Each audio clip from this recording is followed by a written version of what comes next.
Hello, everybody, and welcome in to another episode of the Couch GMs podcast. It is Wednesday, July 6th, 2022, and I'm your host, George Kerth, joined by Cody Roadcap. Cody, the NFL lull is in full effect, but how you feeling today? I'm doing good. I hope you and I hope all our listeners had a good July 4th weekend. They got to celebrate, maybe eat some hot dogs. Joey Chestnut, 15-time champion. George, how many hot dogs do you think you could eat at the hot dog eating contest? Not 76. Probably on a good day, 8.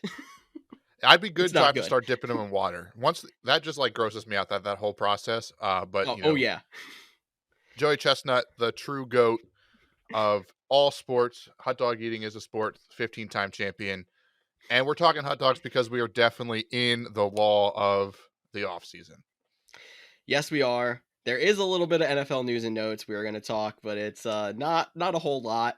We bring back quotes of the week this week, my favorite segment, because we are in the lull and we're going to give you guys some entertainment. And then we're holding off on tight ends for a week. We are going to get back to it next week, but we're going to do a fun little dueling mock draft with Cody and I because Tyler could not join us here today, but it's okay. Make sure you find us on social media and on the couchgms.com. If you are looking forward to this tight end rankings, there's a sneak peek there. You can go check it out on the website. But Cody, why don't we jump into this busy NFL news week?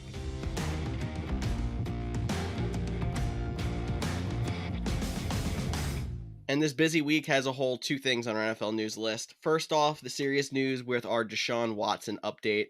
He did have his hearing last week, which finished on, I think it was Thursday night. It was a 3-day process. We are still waiting to hear a verdict on his suspension. There has not been anything announced yet. Hoping that'll come through soon. We expected it by now, but obviously they're taking their time with evaluating this whole entire process. Cody, any thoughts now knowing that any time now we could be hearing at least the initial verdict on his suspension? Yeah, I mean, I think me and you have been pretty consistent about our thoughts. I still think it's going to be at least a year. Um, so I guess I'm not waiting for this verdict. Like I've already moved on, thinking that he won't be a part of this NFL season, and maybe it'll only be 6 or 8 games, and then we'll start talking about him more. But for me, Deshaun Watson in 2022 is just not something I'm giving too much thought about. Yeah, I'm with you. At this point, if it does surprise us and goes to like a 6 or an 8 game suspension, which has been floating around the NFL, seems to be in favor of that. And of course, Deshaun Watson's committee wants that. It's not all their decision here. Um, then we'll just pivot back in the other direction. But I'd rather play it safe at this point because we know how bad this can be. And yeah, like I'm with Cody, expecting a full year suspension, kind of trying to stay away from some of those guys on Cleveland in redrafts, except for maybe the running backs. Um, and we'll probably talk about that more as we get into our mock draft today because we're going to hit some situations where some Browns are going to be on the board, I'm sure.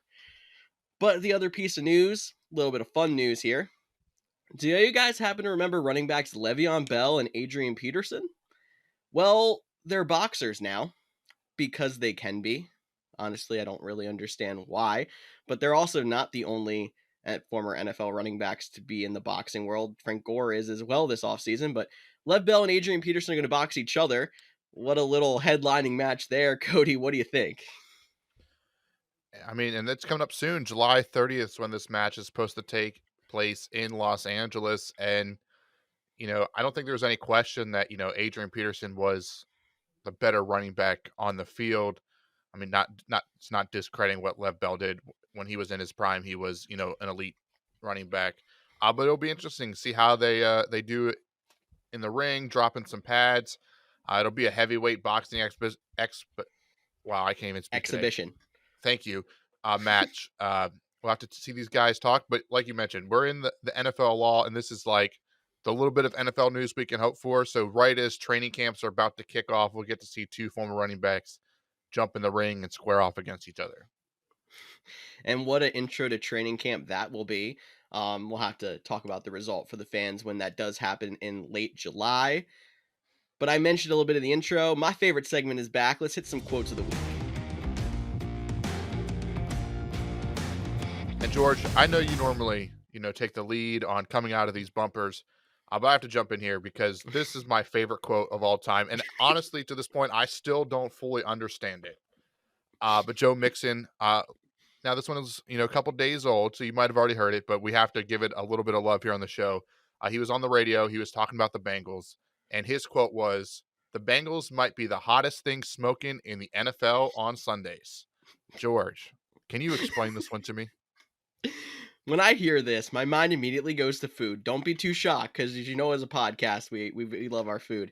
I'm thinking like coming out of the 4th of July weekend, even though I said this before, we pop some meat in the smoker and you know, let it sit overnight, whatever, you have a nice meal the next day. I'm imagining something with that because I honestly have no idea what it has to do with football. I mean, obviously saying the Bengals are going to be very good, but the description is so far out in left field that I don't know. It's a food reference to me.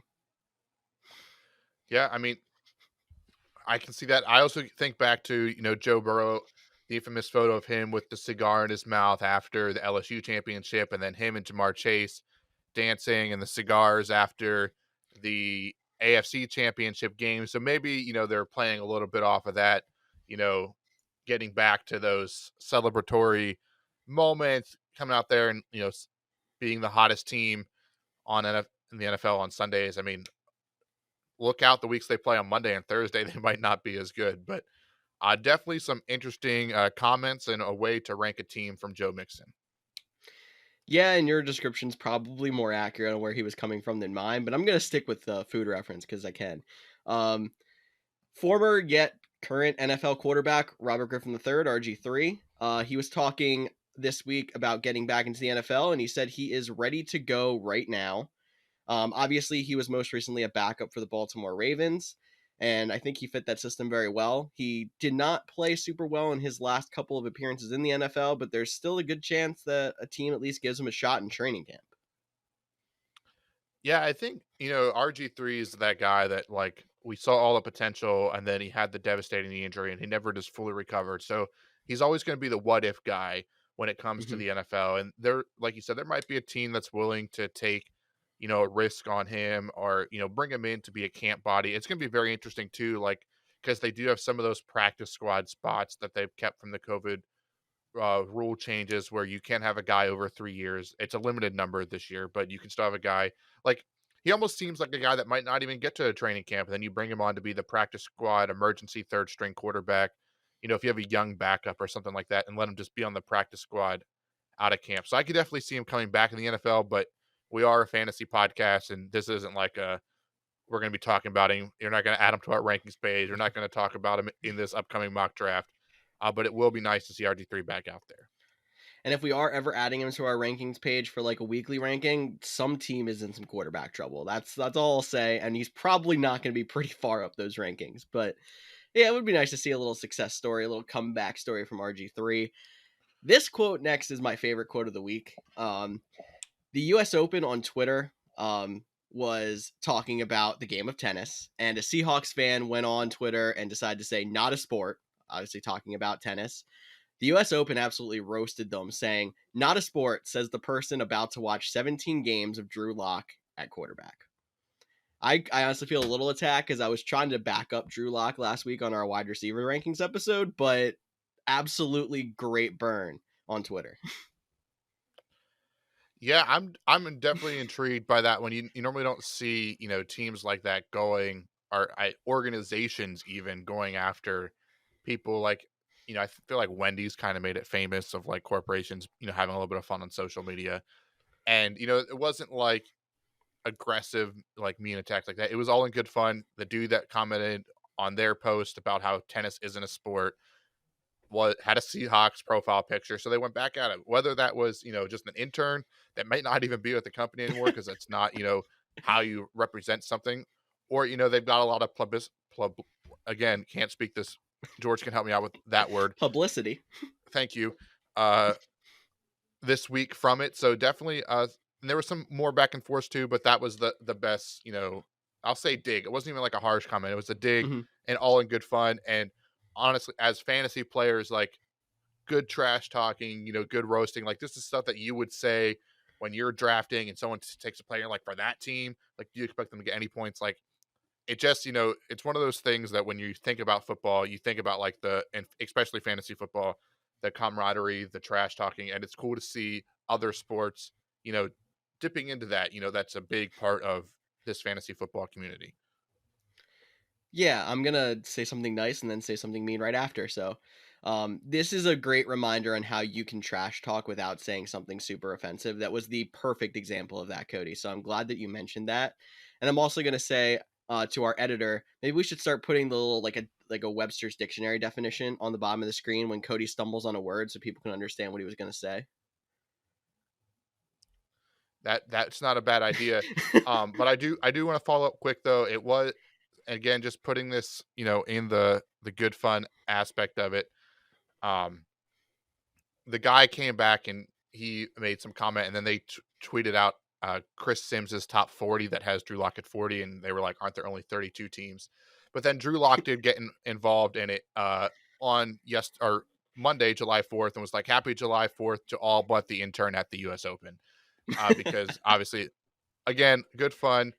Um, you love to see it. And then George, we do have one more quote from your second favorite team, the Philadelphia Eagles, and their starting running back Miles Sanders. So why don't you let people know what he's saying this week? Well, there's actually two quick quotes from Miles Sanders. Anyone who's listening on audio, I was pointing at my Eagles memorabilia in the background because Cody just likes to say that the Chargers are my favorite team when they're not. Um, so two quick quotes from Miles Sanders. First, he said, "Feels like we're on an all-star team," talking about the team this year and how they're expecting to have high expectations here. I obviously had flashbacks to the Eagles back in, I think it was 2012, the Vince Young era. It was at least around that time when he said that they were the dream team and they absolutely fell on their faces and I believe won 4 games. So hoping that that does not repeat here. He also was talking on that show about his usage in the running back room and how the Eagles obviously like a running back by committee. And his response to that was, "Then don't draft me in fantasy."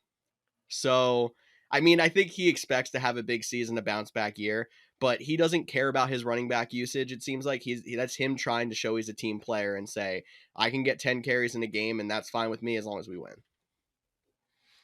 Yeah, and some people might take that too far and not actually take Miles Sanders, but I think if you ask a lot of players around the NFL, they don't care about your fantasy team. The fantasy football space is for the fans, and they don't really care. I mean, the only thing I took away last year was when I found out Josh Allen had Dawson Knox on his. If you find out a player has a guy that he's throwing to on his fantasy team, you might want to pay attention. But asking guys why they're not getting more carries, asking guys like, don't be in players' DMs trying to get, improve your fantasy team. That's not how it works.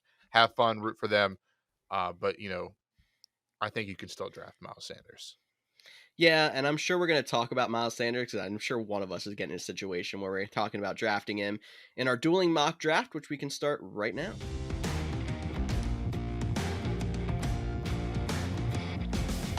So yes, dueling mock draft here. Cody did a random number generator to figure out where he and I are going to be picking. Cody is going to be pick 7 in this draft, and I will be pick 5. Little background on the draft. We are going to be doing a 12-team draft this time. Obviously, half PPR format. We like our favorite here, and it is a nice mix between if you are in a standard or a full PPR. It's right in the middle. We're going to be doing 12 rounds, so 12-man roster with a starting roster of 1 quarterback, 2 running backs, 2 wide receivers, a tight end, and a flex, obviously leaving 5 then on the bench. I think that pretty much covers setting up this draft. Cody, feel free to go ahead, hit start, and we can go into our picks. Awesome. So I'm going to hit start, and just a reminder, you can go over and view us on YouTube, see the whole draft as it unfolds, see the draft board, we can talk about the picks, and see George without glasses as he is now switched over to contacts. If you miss his glasses, just look in the right corner to see the logo. That's true. We might have to do a little rebrand here now. Never even thought of it that way. Also worth noting, we are video podcast now on Spotify. So if you're on there, feel free to unlock your phone or open up that little window on your computer, and you might be able to see us there as well. I am pick 5, so picks 1 through 4, we went Jonathan Taylor, Christian McCaffrey, Derrick Henry, and Austin Eckler. Alrighty, so I was the person that was talking about saying, let's go. I would still like a running back in one of the first 3 rounds. I want to get one of those top running backs. So the first thing I am taking a peek at is that running back position. I'm trying to adjust here to some sleeper rankings compared to where we were at. So top on sleepers board would be Dalvin Cook, Najee Harris, and Joe Mixon. If I go back and pull up my personal rankings here, just to take a little comparison. I obviously was not prepared to start this. The top available on my board is Dalvin Cook. So same as sleeper there. I'm thinking that I want to take a peek at wide receiver. Cooper Kupp is my top wide receiver, and he's available here. But I think 5 is a little bit too early. So I'm going to just stick with my rankings, go with Dalvin Cook, and I'm probably going to go wide receiver heavy here as we go to the next few rounds. All right, so George did take Dalvin Cook at the 1-5. Cooper Kupp, the guy he was debating, went 1-6, which leaves me on the board here. My next running back available would be Najee Harris, which, would be RB6 for me. But my RB1, or my wide receiver 1, was Justin Jefferson. He is the top of the sleepers board. And I think the big 5 running backs have now gone. Like, I think those are the 5 safe ones. Now you're getting into your Najee Harris's, your DeAndre Swift's, your Joe Mixon's, your Aaron Jones's, like the guys that could be, top 3 running backs, and you wouldn't be surprised, but it could also be, all the way down at 20, and you wouldn't be too surprised either. So for me, this is a pretty easy pick. I still think I can get, my number 1 fantasy option at a position at pick 7, so I will take Justin Jefferson, which then Joe Mixon goes next, followed by Najee Harris, Stephon Diggs, Jamar Chase, Devontae Adams to round out round 1. George? Swinging us into round 2, Travis Kelce goes first. I do like that Adams-Kelce flip there on pick 12, so that's something I like to do there. DeAndre Swift then next, and then Nick Chubb. Mark Andrews, the second tight end off the board at 2-4, and then Josh Allen, round 2, pick 5. That's a little early for a quarterback for me. Back to Cody then. Yeah, it's definitely a little bit too early for me. And this is a tough spot for me because if you're checking us out on Spotify or YouTube, you can see that Alvin Kamara is currently the top guy listed. Now, in my rankings, I have him as running back 7, so getting him as running back 8 would be a pretty good value at the position, but I still don't know about his suspension. That is looming. Will it be 2 games? Will it be 6 games? Will it be 8 games? That is a big question mark. So for me, while I think the value is still here and I don't think there'd be anything wrong with it, because we still have so long to go, I don't know if I want to trust that to when I can get another guy. So other running backs available would be Javonte Williams and Aaron Jones and Saquon Barkley. Out of those 3, Aaron Jones would be my favorite. He was my running back 10, so I would be taking a little bit of a jump here. And then there's wide receivers. Tyreek Hill, he's a big question mark with the new offense.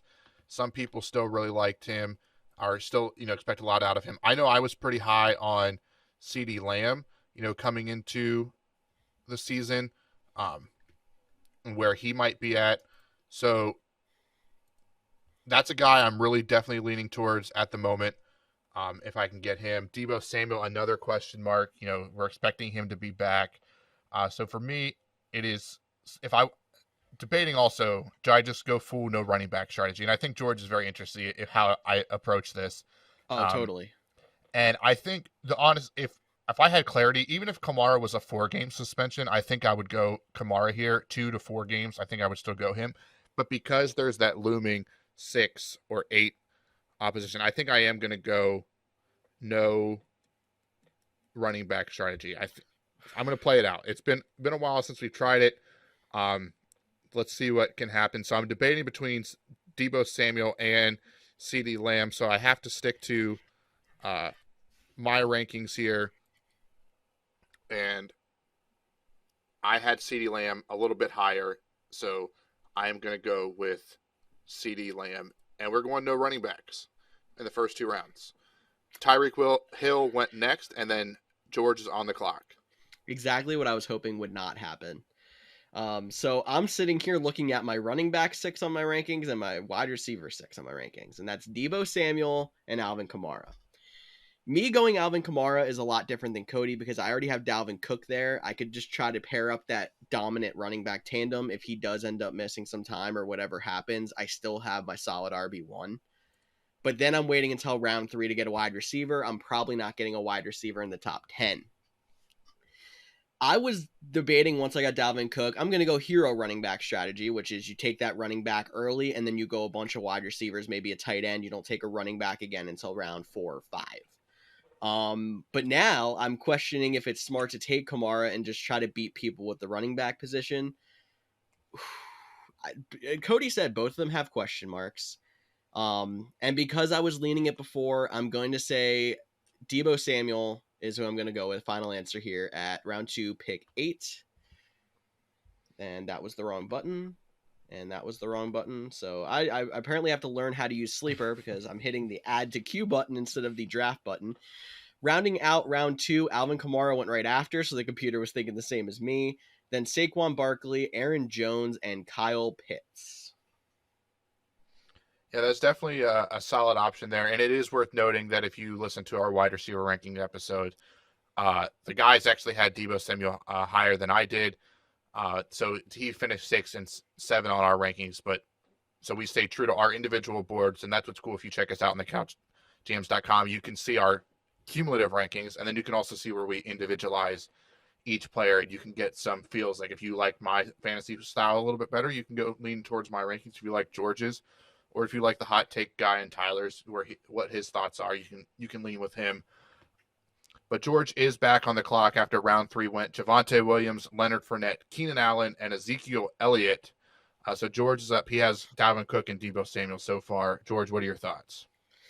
So I was talking going all in here on hero running back, and there is another top 10 wide receiver on my board that is available here, and that's Mike Evans. And if you did listen to our wide receiver rankings, I was not only the lowest on Mike Evans, not that it was that big, but I was ripping his inconsistency. As a wide receiver too, that you can't get much more solid than that. Deebo Samuel was a world beater a lot of times last year, and I got him pretty late in the wide receiver pool there. So I'm going to go ahead and take Mike Evans while I can. I like him a lot more as a wide receiver 2 than wide receiver 1, but the only way that you're going to pull that off is if you do something like what I did, where you're either not taking a running back or only taking one in the first 3 rounds. All right, so you went Mike Evans, which I'm a little bit surprised by based on how you talked about him. But you stayed true to your rankings, which I do appreciate. George Kittle went next, and I'm back on the board. And there's not a ton of great options on here, especially for a team that doesn't have a running back yet. A lot of running backs have gone. I would have loved if Zeke or Fournette would have happened to slip to me if, maybe if Patrick Mahomes went in the top of the 3rd round, which Patrick Mahomes is on the board. But as much as I love Patrick Mahomes, just not taking a quarterback in round 3. Like, you can find me taking 3 straight wide receivers, but you'll never find me taking a quarterback in round 3. So, again, this guy is a little bit lower on the sleeper rankings, but if you go back and look at our running back rankings, the guy that's drawing my name is James Conner. And I know we're definitely talking some regression because of all the touchdowns, but he is going to be the guy in Arizona this year. He has his health question marks. And so it's hard to, say, do you want to go with James Conner with, the absolutely, he could only play 4 games. Like, he hasn't had a clean track record in the whole NFL. Some other running backs to look at are David Montgomery, which I'm just not a big fan of the Bears offense this year. I'm not a fan of having, bad running backs on, poor teams. He's not a bad running back.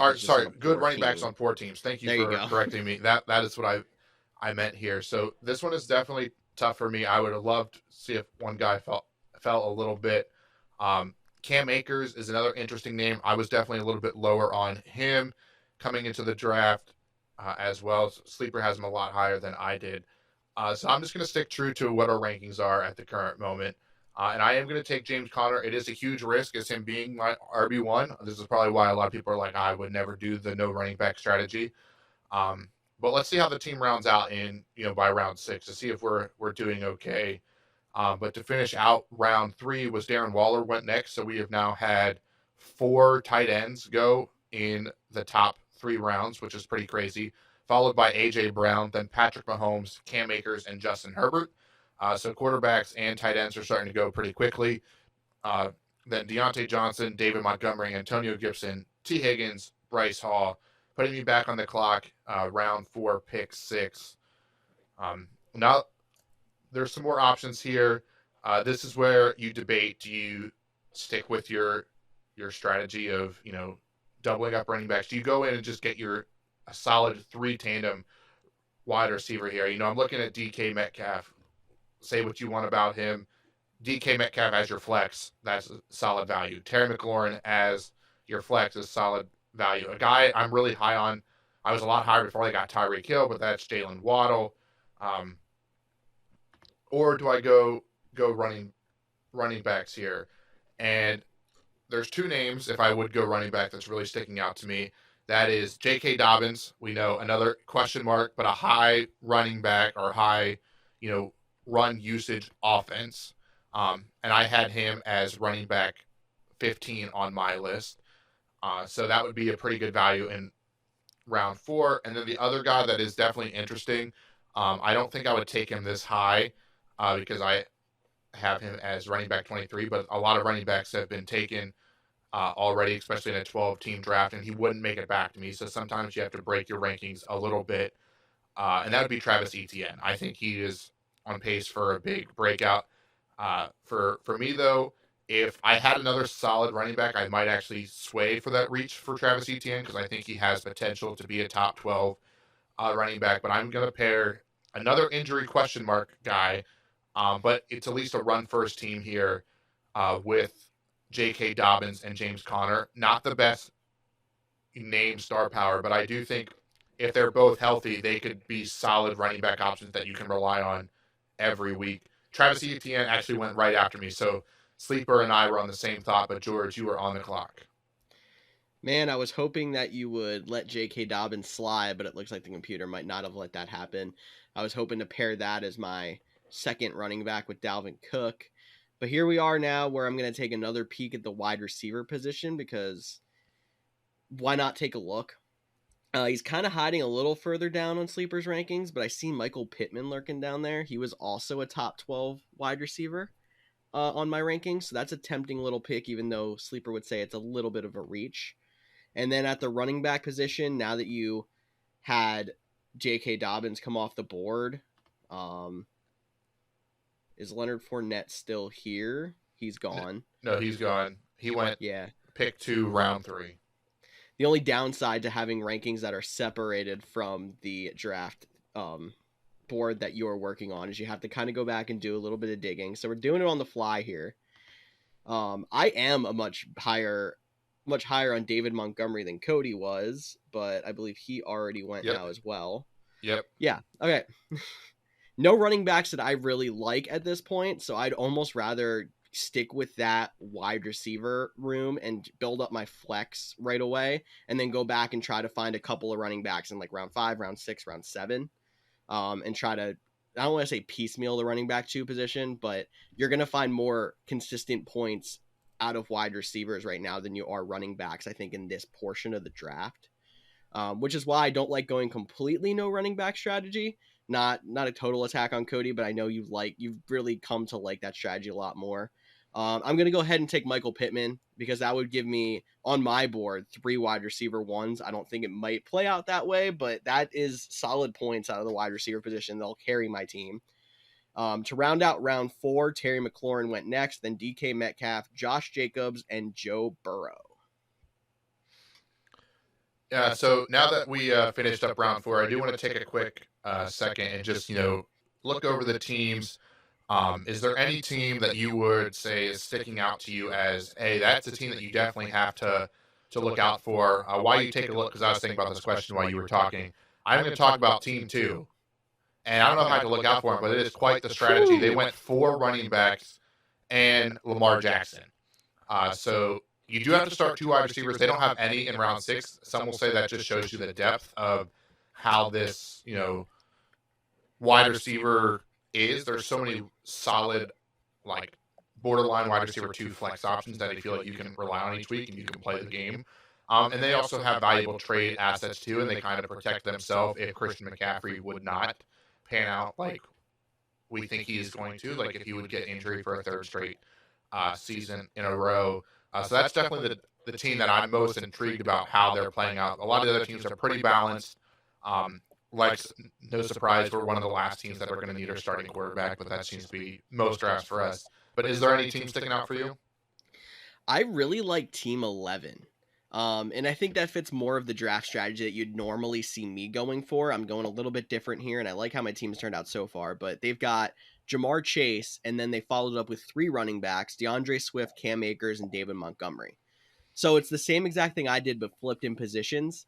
And I think Swift, Akers, Montgomery is going to be a really good trio of running backs for this year. And Jamar Chase is a really good hero wide receiver. So that's something I think to watch out for. I think I also like the draft strategy because they're one of the few teams that did not take a tight end or a quarterback so far. I hate taking early tight ends less than early quarterbacks, but I think that your main positions or wide receivers and running backs are so much improved if you just wait on those 2 positions. No, I'm definitely with you. But that was the first 4 rounds. Round 5 got kicked off with Amari Cooper going 1, Lamar Jackson 2, Kyler Murray 3, Jalen Waddle 4, and George is on the clock with round 5, pick 5. What are you thinking? I am going back to the running back position now. I don't want to wait too much longer because I think now in round 5, there's a couple of running backs that I really do like in this area. And the 2 that I'm looking at are Elijah Mitchell and Miles Sanders. Now, I knew there was going to be a time where we came up or like someone's going to be talking about Miles Sanders after we just said that you shouldn't draft him in fantasy. That's what he said, but not true. It's just because the Eagles have a split. You have to temper expectations with Miles Sanders. If you were going real no running back strategy and didn't take one till round 4 and one of your running back 1 options is Miles Sanders, maybe that's a little bit of a problem. Running back 2, maybe not completely ideal, but you have to look at the running back 2 position is going to be a lot more irrelevant on my team because I have 3 really solid wide receivers. But I think I'm still leaning with my rankings, and I'm going to go with Elijah Mitchell because he really did play like a solid RB2 last year. And as long as he can stay healthy and is still the hot hand in San Francisco, he was the person that held that San Francisco running back job longer than anybody. I get it's also a little bit of a risk that you're pairing him with Deebo Samuel, but if they really do stay in their lane and Deebo plays less running back, Elijah Mitchell gets majority of the carries now. It's a high-powered offense, at least it still should be, and I'm not too worried about taking 2 players in that offense. I'm just going to make sure I limit it at 2. Interesting, because you're sticking with your rankings, and I'm looking at you have Miles Sanders at 20 and Elijah Mitchell's at 22. So it looks like you flipped a little bit on your rankings. A guy that we didn't talk about too much because we're just so very hard to evaluate is Clyde Edwards-Helaire. He went in between George and I picks, which puts me back on the clock. And I am a little irritated because Elijah Mitchell was a guy I was looking at to give me a third running back. TJ Hawkinson is there. We've already seen some tight ends go. There's 2 teams until I have to pick that will get to pick twice that still need a tight end, so he probably won't make it back to me. DJ Moore is a guy that I think has some promise, a guy that I like would be a solid flex option. Allen Robinson, I don't think we talked enough about last week. He's a guy I've been thinking about a lot. If he comes in and plays like what we know he could do, I know he had a rough year last year. We might put a little bit too much stock into that. And really seeing what that second true option did once OBJ got there, I think he could be an interesting guy. Mike Williams, who I'm definitely super high on, is still available. So for me, even though he's pretty low on the sleeper rankings, I know it's going to be a risk taking yet another wide receiver. True draft strategy should be take Miles Sanders here. But I'm going to go ahead and take Mike Williams because I'm so high on him. I think I actually had him ranked in our wide receiver rankings over Keenan Allen, who went 2 rounds prior. So I'm going to go ahead and take Mike Williams, and I just added him to the queue. You're now seeing my mess did what ups I did. Yeah. on sleeper if you're checking this out on the video platform. But I took Mike Williams, Jerry Jeudy, DJ Moore, Allen Robinson, Cortland Sutton, Chris Godwin. What a run on wide receivers I started to end out the draft, or end out round 5. Round 6 was Damian Harris, Hollywood Brown, TJ Hawkinson, Kenneth Walker, and Michael Thomas. That's definitely a name to watch as we get close to the season. Round 6, Michael Thomas could be a solid option if he's back and fully healthy. But I do think this played perfectly for me. It really did, and I'm a little upset about it. Because I said I'm debating between Mike Williams and Miles Sanders, and I took Mike Williams, which appears started a run of wide receivers, which pushed Miles Sanders down the board. So here I am. I went no running back strategy, but now I have a big 3 of Jefferson, Lamb, Mike Williams, and James Conner, J.K. Dobbins, and Miles Sanders. Granted, all 3 of those running backs have questions. They all can be, sub 10 points any given week because they're going to be in some sort of rotation. A little bit you have to think whether, J.K. Dobbins is splitting time with Gus Edwards or if he's splitting time with Lamar Jackson. Miles Sanders and our whole platoon of running backs, I know Boston Scott will irritate me a few weeks and just steal a couple points. And then James Conner, the question mark is there. A.J. Dillon, my guy, went the next pick. George, you're up. I am up, and I'm taking a quick peek at tight ends just to see how that position's going. We haven't done our tight end rankings for the viewers yet, but the top 2 on the list are Dalton Schultz and Dallas Goedert. They're the top 2 on my rankings currently that are still available. I am a slight lean Dallas Goedert at the moment, but do I want him in round 6? I'm not sure. So I'm going to go back to running backs just to take a peek there as well. And the top 2 on my rankings there are Chase Edmonds and Cordarrelle Patterson. So cue Cody saying, oh, I bet he's going to take Cordarrelle Patterson because you know that I was so high on him last year. But I actually have Chase Edmonds ranked a little bit higher. Just looking back at my team really quick, I am 2 running backs, 3 wide receivers. So I have all those starters and a flex locked up. Chase Edmonds, I think, is solid as a running back 3, but of course, a lot of question marks. We really don't know who's going to lead that running offense in Miami, and they were very not great as a running team last year. I'm actually going to go back to the tight ends. I'm going to take Dallas Goedert because I think there's a good chance that he has a great year as long as Hurts takes a step, and just kind of round out my starting roster a little bit. Round 6 is maybe a little earlier than I would usually go, but I'm trying to ease off the running backs a little bit for this exercise and see kind of what my roster looks like. After me went DeAndre Hopkins, who is another name similar to Michael Thomas that's interesting to watch as this offseason goes along. Dalton Schultz went then after that, Brandon Cooks, and Amon-Ra St. Brown.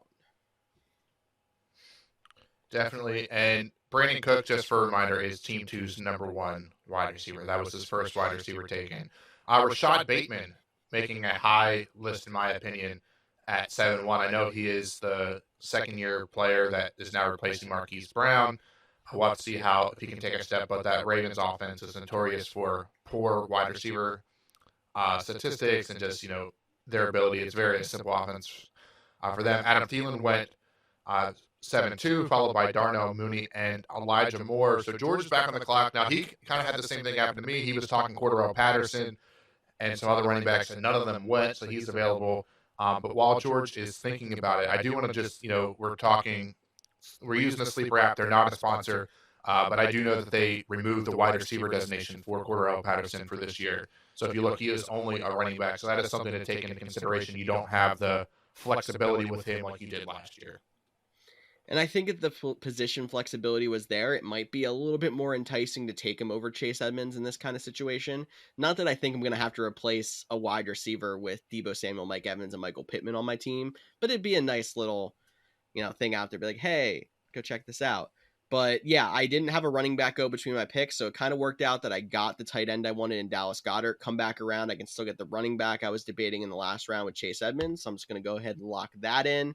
And Jalen Hurts went after me to bring it back to Cody. Yeah, so I'm up here, and I am peeking at the quarterback position just because Dak Prescott is the next available quarterback. And I would be able to stack him with CeeDee Lamb. And I think, Dak is a very solid option. I think there's some good options available at the quarterback position. So I don't think I'm going to force a stack in this case. Juju Smith-Schuster, the potential number one guy for Patrick Mahomes. That's an interesting one. We don't know he's guaranteed to be the number one guy, whether it will be Sky Moore, MVS, Travis Kelce. Let me rephrase that. The number one wide receiver. Travis Kelce is the number one pass catcher in Kansas City. But Juju Smith-Schuster could be the number one wide receiver. Treylin Burke could be the number one wide receiver in Tennessee. That's why he's still up here. Drake London, with haven't really spent. We're talking rookies, so there is still the availability to get a true number one wide receiver option, which is kind of hard to find, in these later rounds for me.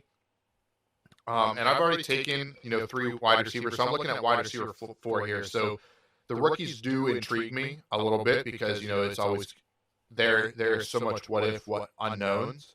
But because of the top 2 rookies being available, or 3, because you can see Garrett Wilson on the top board, being from poorer teams with quarterback question marks, I am going to avoid a rookie wide receiver, and I am going to take Juju Smith-Schuster here because he has potential to be the number one wide receiver in a top 5 offense. And getting him in round 7 as a guy I'm not relying on, I think is really nice value.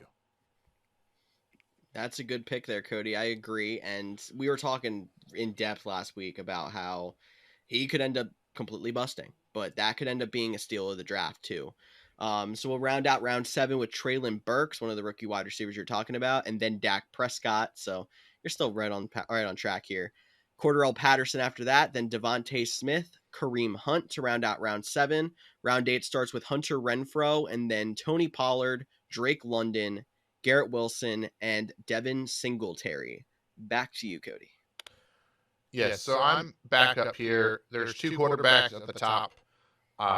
Tom Brady, who I still think is going to put up numbers until he decides to retire. Russell Wilson, a guy, if you listen to the wide receiver debate, we were talking about him a good deal too on what he's going to bring to the offense. My guy Aaron Rodgers is still available. Matt Stafford. So there's a lot of good, quarterbacks here, and the only thing is there's only 2 teams that hasn't taken a quarterback yet, George being one of them. So I think it's still a little bit too early for me to take a quarterback. So I'm looking at tight ends. Do I go for Dawson Knox again? They did add O.J. Howard in Buffalo, but you still expect good things out of him. I would probably lean Zach Ertz, but I already have James Conner, and I'm not 100% sure I want to double up, even though it is the tight end position in that offense. He's not a bad option, though, too, if you're thinking that DeAndre Hopkins is going to be out for a good portion of the season. He is a red zone threat, but he's not a guy I see getting a lot of targets. So the other tight end I am thinking about, too, is Pat Freiermuth, rookie quarterback. They like to lean on them. There is all those other wide receiver options still available. It's definitely a tough decision as we get to this point in the draft. No doubt about it. I have 3 wide receivers. I have 3 running backs. So I've done a pretty good job at being balanced here. So I think with that said, I am going to, despite thinking I could get one of the guys I want on the turn coming back around, because I am balanced, I am going to take a quarterback here, and I am going to take Tom Brady.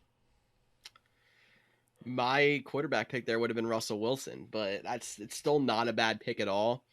Between Cody and I went Tyler Lockett. Don't exactly love that pick, but hey, let the computer do the computer here. Back to me here in round 8. So obviously I was thinking quarterback 2. Round 8 is where I kind of like to really lock in, like somewhere 8, 9, 10 is where I like to take my quarterback. A lot of times, almost every single team's taking one at that point. And I think, like Cody said, it's down to me and one other team. Yeah, me and team 11 are the only 2 that have not taken a quarterback. I still like Russell Wilson, Aaron Rodgers, and Matt Stafford here. So I'm going to wait one more round. Team 4 also has it. So there was a little mistake there. But still, I only see them taking one quarterback before my turn, so I'm going to wait until round 9 to take that quarterback. Looking at running backs, just because I did wait a little bit near the beginning of the draft to take this running back, so I want to take an extra stab or two a little bit earlier here in my late round picks. Q names I'm looking at, I'm obviously a big fan of James Cook. Obviously, there's a big risk there as well. We don't know how much usage he's going to get in that offense as a rookie with Devin Singletary still being there, but I like his pass catching ability as well. James Robinson, who I think is going to be the starter in Jacksonville, even though it's not going to be a really like the starter, meaning, oh, maybe he'll get 60% of the snaps. Not like he's going to be a blowaway, like, oh, steal of the draft right here. And then Melvin Gordon, who Denver brought back, even though we really wanted Javonte Williams to be a bell cow back. I don't think it's going to be the same split as last year, but there's still a chance that Melvin Gordon gets 150 plus carries this year. Even though they did bring in another quarterback as well, Russell Wilson's used to running a run-heavy offense.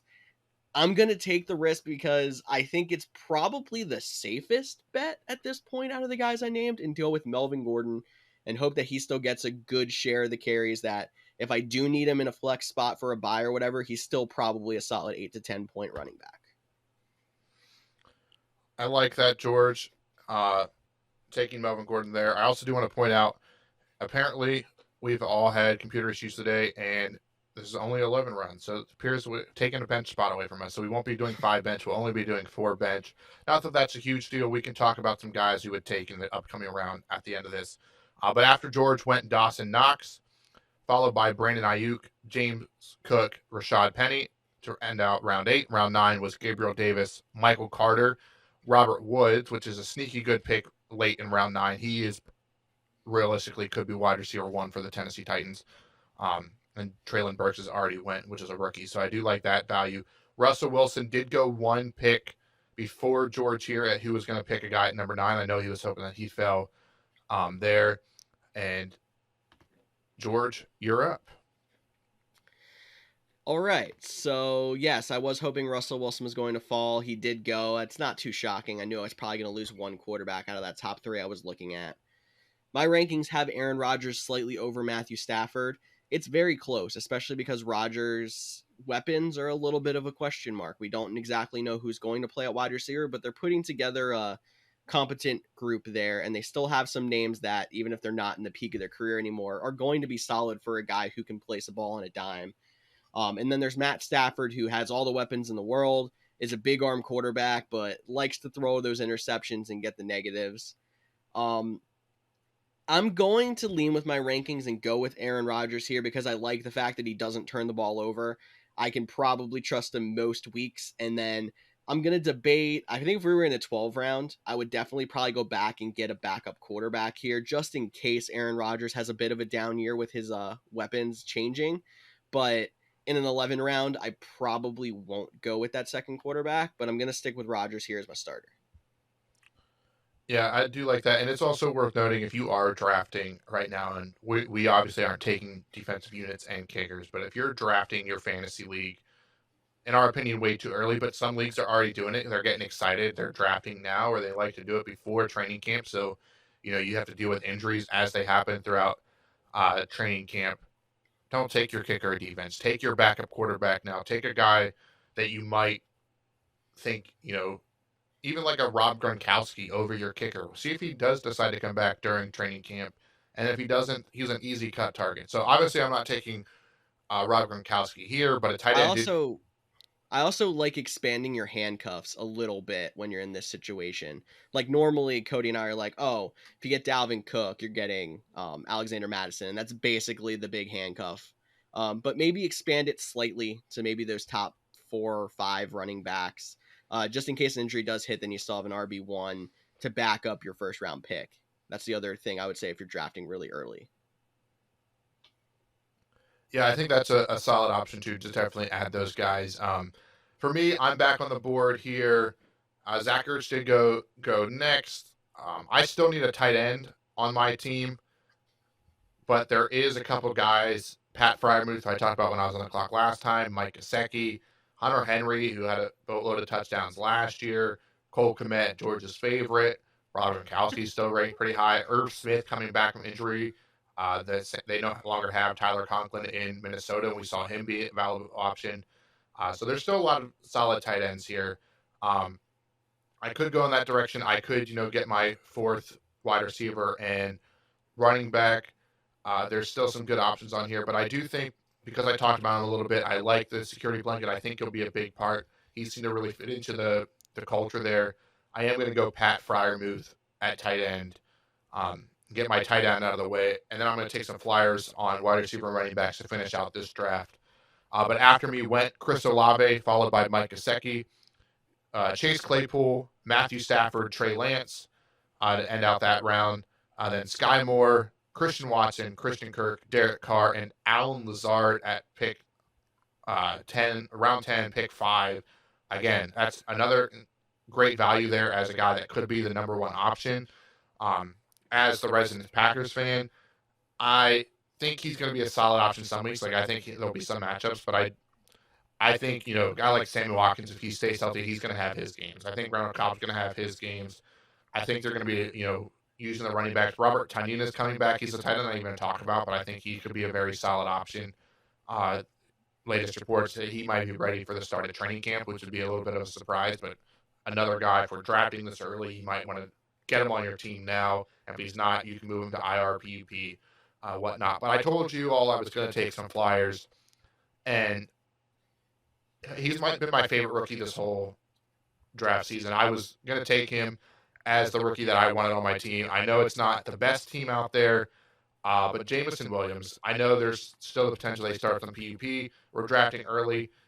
It frees up a roster spot if he is on PUP, but I really like his potential. The Lions are putting something nice together there.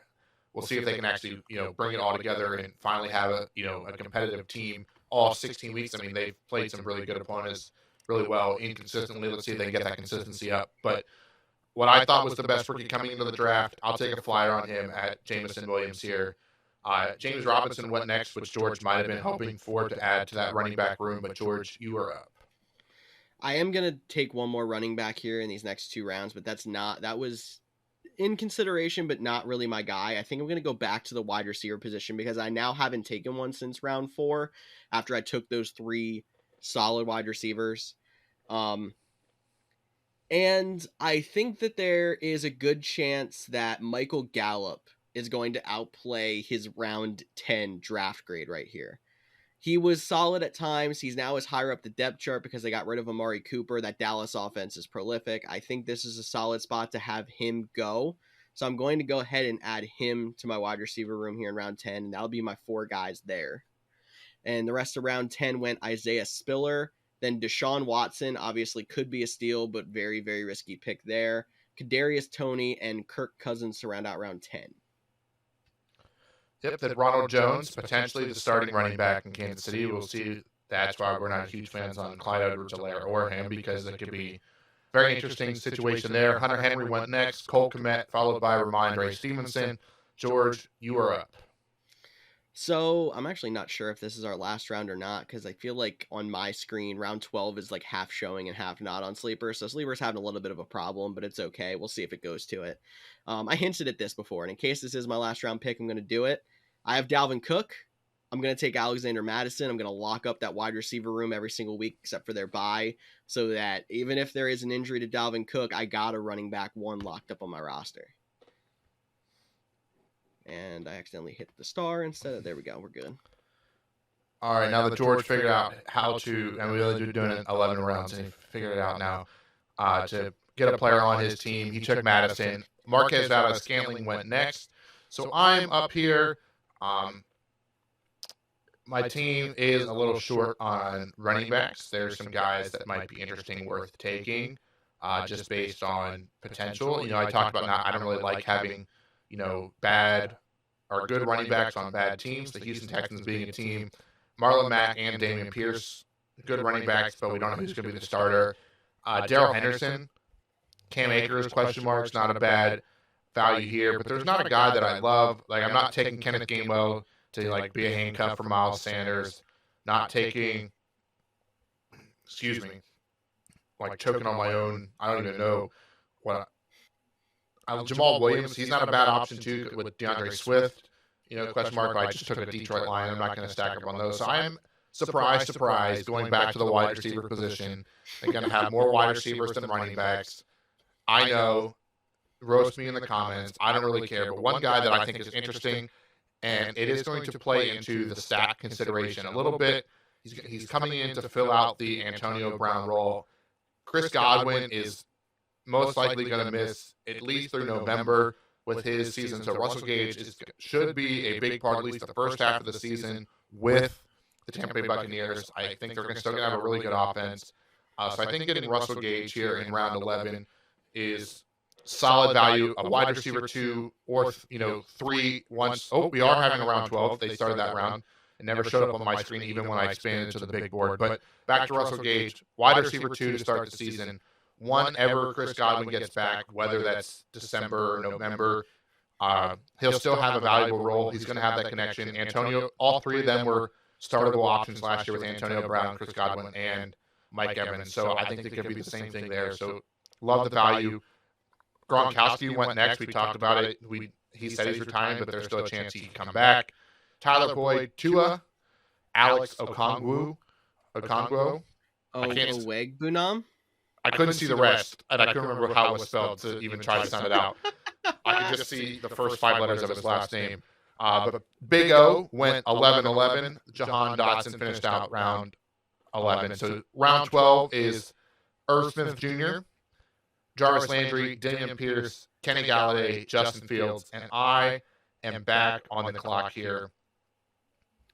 And there's some interesting names for sure. There's a lot of guys that you could be talking about here. Running back is probably where I'm going to lean, because leaving the draft with 3, I feel like is not the best draft strategy here. There's no quarterbacks that I think is worth taking a backup for. I don't like adding a second tight end. If I was going to add a second tight end, it would be Robert Tonyan coming off the injury. I think he could have solid value here. So he's a name. Again, I might even consider taking him and then not taking a kicker or defense, as I most likely wouldn't, and just seeing what happens, seeing if Jameis Williams would not be, ready, then I could put him on my PUP, wouldn't have to cut anybody. So we were going 13 rounds. Robert Tonyan would be a guy I'd be looking at. But I am going to go running back here. I could take the rookie Rashad White out of Tampa Bay. I am getting a little Tampa Bay heavy, but they did bring back Leonard Fournette, Tyler I can't even pronounce it. Allgeier, thank you. Out of Atlanta, do you trust the second consistent year, or do you like the rookie in that team? Again, not the best options. I could go Gus Edwards here as a little bit of a handcuff, but since I only have 3, I want a guy that I think will actually play. And he might not be the number 1 guy, but this is half-point PPR. This is a guy that the coach has said you're going to want to own him. He's going to get snaps. You're not going to love the name starting him, but I think he has a valuable slot on the offense. He's going to be a part of the offense. And like I mentioned, the coach did say he's a guy you're going to want to own. And he is also the handcuff to the number 1 player taken. If you were to go down, you have a little bit of trade bait. So I'm going to go Nyheim Hines here at pick 12. To give me my 4th running back, Rashad White went next. And George, you on the clock with your last pick. Yeah, I like that Nyheim Hines pick there, and that's one of the cases where when a coach says something or a quarterback says something, like, you have to kind of pay a little bit of attention. He's worth a late round flyer because we know they did like him last year too. I wanted to talk a little bit about Tyler Allgeier. Apparently I can't say his name either, because that Atlanta backfield is very much a question mark. Like, the top of their depth charts, Cordarrelle Patterson. I'm still not even convinced he could play more wide receiver snaps than we thought, just because they're not deep at the wide receiver position. They need someone to play true running back, and I'm a Damian Williams guy, but there's just as good of a chance that the rookie gets a shot there to play. And if he is the hot hand, he could take off with a lot more running back snaps than we're expecting. So if you're a team that just wants to take a stab at a late round running back, he's not too bad of an option, in my opinion. But I'm a team that already has 5. I did talk about potentially taking another quarterback. I'm probably not going to, because a lot of the guys that I liked were like the Tua, the Carr, the Kirk Cousins. They're all off the board now.